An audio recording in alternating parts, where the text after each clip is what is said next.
ते महाराष्ट्राचे माजी मुख्यमंत्री, देशाचे माजी गृहमंत्री सुशीलकुमार शिंदे साहेब, शहराच्या माढा मतदारसंघाचे निवडून आलेले खासदार जयश्री रोहित पाटील, हा जो मेळावा आहे तो आयोजित करण्याच्यासाठी त्यांनी प्रयत्न केले. ईश्वर भारत जाधव, शिवराजी संघटनेचे अध्यक्ष वैराव काका साठे, शहराचे अध्यक्ष श्री खरसवर, महेश कोटे, मंडळ सभाचे चौकशी झालेली चंदेले, कविता मेटे, डॉक्टर शिवराज जाधव, सुनीता शेरवते, अन्य सगळे सहकारी आणि बंधू भगिनी, आज एका अत्यंत महत्त्वाच्या प्रश्नाच्यासाठी आपण या ठिकाणी एकत्रित आलो. महाराष्ट्रामध्ये आणि देशामध्ये अनेक जाती जमाती आहेत, अनेक भाषा बोलणारे लोक. त्याचे काही घटक असतात की लोकांच्या ज्या साध्या अपेक्षा आहेत, स्वातंत्र्य मिळाल्याच्या नंतर त्याची पूर्तता काही प्रमाणात झाली, पण अजूनही काही प्रश्न शिल्लक आहे. त्यामध्ये भटक्या युवकांचा उल्लेख करावा लागेल. ज्याचा उल्लेख भारत जाधवांनी आपल्या भाषणामध्ये केला की स्वातंत्र्याच्या आधी इंग्रज सरकारने सेटलमेंट ही कल्पना पृथ्वीमध्ये आणली. सेटलमेंट याचा अर्थ सरकारच्या वतीनं जे लोक, जे समाज, जो वर्ग गुन्हे करतात सुटे होते, अशांना एकत्र ठेवून एका तारेच्या कंपाऊंडमध्ये त्या काळामध्ये ठेवले जातात. आणि म्हणून त्या सगळ्या वर्गाला गुन्हेगार जमाती म्हणून संबोधलं जायचं. पण ज्याचा उल्लेख भारत जाधवांनी जो इतिहास आपल्या वगैरे सांगितला की स्वातंत्र्य मिळाल्याच्या नंतर जवाहरलाल नेहरूंच्याकडं हा प्रश्न मांडला. बाळासाहेब खेड हे राज्याचे मुख्यमंत्री असताना की देश स्वतंत्र झाला, पण आम्ही आता गुन्हेगार म्हणून सेटलमध्ये त्या तारेच्या कंपाऊंडमध्ये राहतो. सेटलमेंट सोलापूरला होतं, सेटलमेंट बारामतीला होतं, सेटलमेंट अंबरनाथला होतं. महाराष्ट्रामध्ये या ठिकाणी शेकडो लोक गुन्हेगार म्हणून त्या तारेच्या कंपाऊंडमध्ये जाळून ठेवलेले होते. आणि आपण स्वतंत्र झाल्याच्या नंतर त्या स्वातंत्र्याचा अर्थ या लोकांच्या जीवनामध्ये कुठे दिसत नाही. त्यासाठी संघर्ष काही सहकारी विचारांनी केला आणि त्यानंतर त्या सेटलमेंटमधनं सुटका करण्याच्या उद्देशाचा निर्णय घेतला. देशाचे पहिले प्रधानमंत्री जवाहरलाल नेहरू त्यांनी त्या संबंधीचे आदेश दिले आणि ते संबंध देशामध्ये राबवले गेले. आज या सगळ्या जमाती विमुक्त झाल्या आणि गुन्हेगार जमाती हा त्यांचा उल्लेख बंद केला गेला. विमुक्त जाती, भटके आणि विमुक्त जाती असा उल्लेख त्यांचा करण्यात आला आणि त्यांचाच मेळावा आज आपण या ठिकाणी एकत्रित बसतो. अनेक प्रश्न सुचले, काही लोकशिक्षे, काही ठिकाणी लोकांच्या पाठिंब्यानं त्यांना प्रशासनामध्ये किंवा लोकशाहीमध्ये काही संधी मिळाली, पण 100% काही प्रश्न सुचलेले. मला आठवत आहे की शिंदेसाहेबांनी मी सोलापूरचे मंत्री म्हणून काम करतो त्यावेळेला आम्ही जाणीवपूर्वक प्रयत्न केले की या सत्तेच्या अधिकारांच्या जागेवर भटक्या निमित्तानं सुद्धा कशी जागा देता येते. आणि याचं सांगितलं भारतदादांनी. त्यांचे वडील निर्मला गुरुजी हे सोलापूरचे महापौर झाले.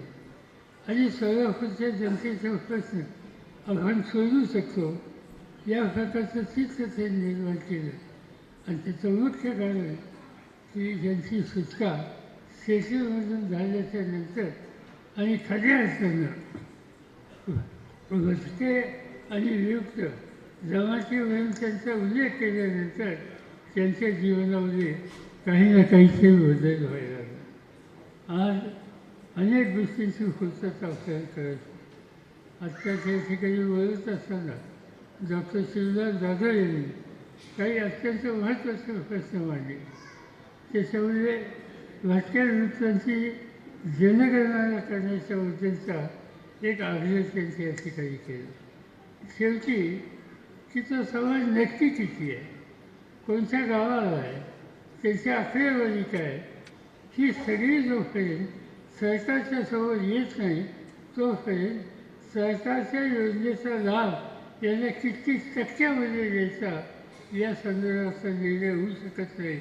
आणि त्यासाठी जनगणना ही अत्यंत महत्त्वाची बाब आहे. एकदा मोजू आपण किती घरं आहेत, कुटुंबाचं लोक किती आहेत हे एकदा स्पष्ट होऊन द्या. आणि ती संख्या कळल्याच्या नंतर त्या प्रमाणामध्ये त्यांच्या उन्नतीसाठी सरकारने आर्थिक तरतूद करावी, सवलती द्याव्या.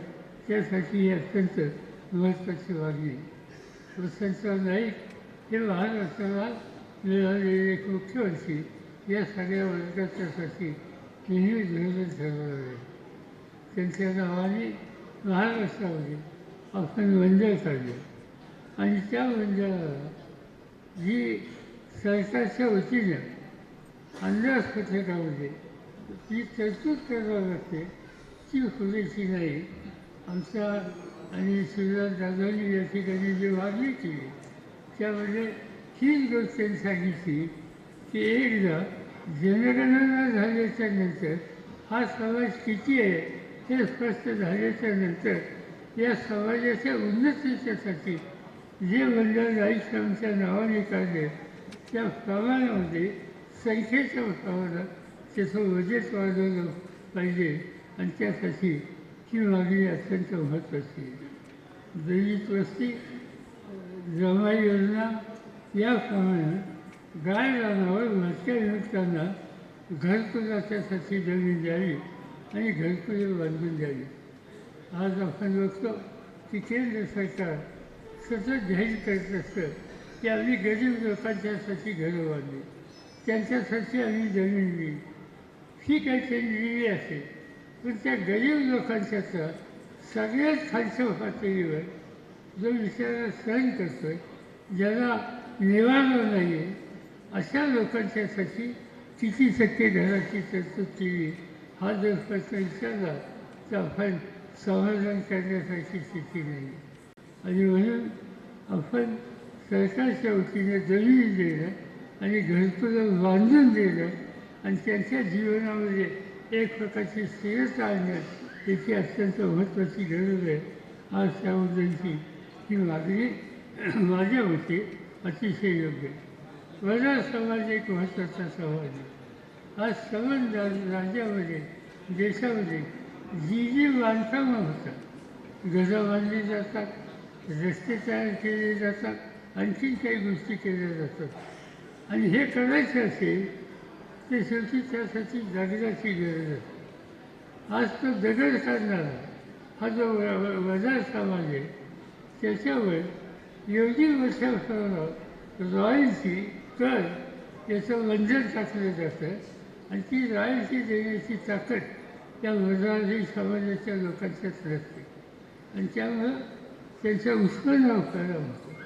आणि त्यासाठीच या ठिकाणी मागणी ही केली की घाम घालून दगड काढतो त्या लोकांना रॉयल्टीतून माफी द्या आणि त्या दगडापासून घरं असो किंवा आणखी काही कार्यक्रम विकासाचे असो ते करण्याच्यासाठी या वर्गाला खऱ्या अर्थाने संधी द्या ही मागणी माझ्या मते अत्यंत महत्त्वाची आहे. आणखी एक महत्त्वाचं होतं या ठिकाणी माझं आज मुलं शिकत आहेत काही भागांमध्ये.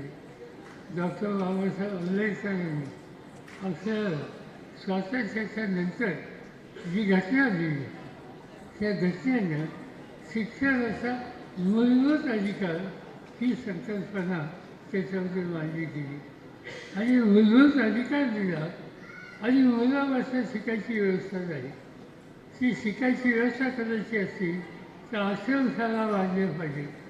एका काळामध्ये आश्रमशाळा दिल्या पण नंतरच्या काळामध्ये नवीन अशा प्रकारचे कठोर नियम केले गेले आणि त्याच्यामुळं आश्रमशाळांची संख्या ही वाढत नाही आहे.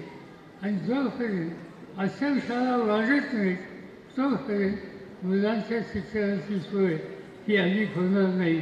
आणि ती करायची असेल तर आश्रमशाळा काढल्या पाहिजे, तिच्या सवलती दिल्या पाहिजे, त्या मुलांना सवलती दिल्या पाहिजे आणि ही मुलं शिक्षित होऊन अतिशय महत्त्वाच्या जबाबदारीला सामोरं जाऊ शकतात हा इतिहास निर्माण केला पाहिजे. आणि त्यासाठी याही मागणीची अत्यंत गरज आहे. या सगळ्या गोष्टी आपण या ठिकाणी मांडल्या. हा एवढंच करून चालणार नाही. आता थोड्या दिवसांनी निवडणुकीचा काळ येईल. 2-3 महिन्यांनी निवडणूक यायची आणि त्यावेळेला जे सत्ताधारी असतील त्या निवडणुकीला सामोरं जाण्याचा आग्रह करत असतील त्या सगळ्यांना या मागण्याच्याबद्दलचा कार्यक्रम त्यांच्यासमोर मांडावा लागेल.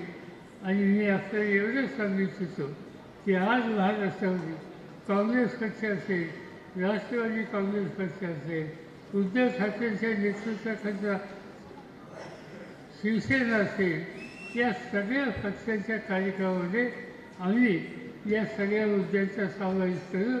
आणि तुम्ही ज्या पद्धतीनं लोकसभेला या ठिकाणी प्रचंड मताने आमचे विजय केले. आज या सणामध्ये आपण श्रीमती शिंदेंना देशाच्या लोकसभेमध्ये पाठवलं. आज या जिल्ह्याच्या वतीनं देशाच्या लोकसभेमध्ये धैर्यशील रोहित या ठिकाणी आहेत त्यांना आपण पाठवलं. महाराष्ट्रामध्ये एकंदर 48 जागांपैकी 31 जागा आम्हाला लोकांच्या थ्रू निवडून दिल्या. आणि त्यामुळं आम्हाला लोकांची नैतिक जबाबदारी ही आहे की या 31 लोकांच्या सामूहिक शक्तीमधून या भटक्या विमुक्तांच्या ज्या ज्या मागण्या आहेत त्या मागण्या आग्रहानं देशाच्या पार्लमेंटमध्ये मांडणं आणि सोडून घेण्याच्यासाठी प्रयत्नाची करता करणं हे काम आम्हाला लोकांच्याकडून केलं जाईल एवढाच विश्वास आज मी या ठिकाणी देतो.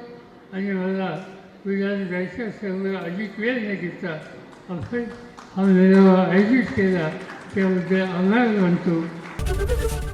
एबीपी माझा, उघडा डोळे बघा नीट.